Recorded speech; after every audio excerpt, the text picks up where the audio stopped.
Hello guys, welcome to another simple tutorial video on my channel. And today in this video I'm going to show you how you can find watch later video on your YouTube. And that video that you marked watch later and find them on YouTube is in a simple way. Let's start our video. First, to go to your YouTube application. Now for the sake of video, today's video I'm going to select some videos like watch later.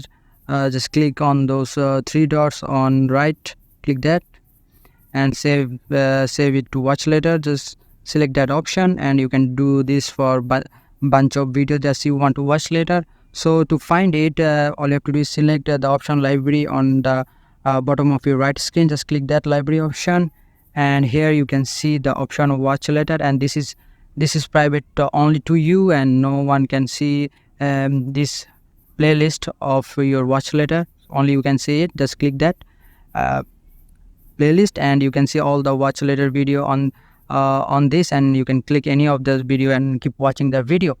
So this is the video. I hope this video helps you, and until the next video, I will see you guys.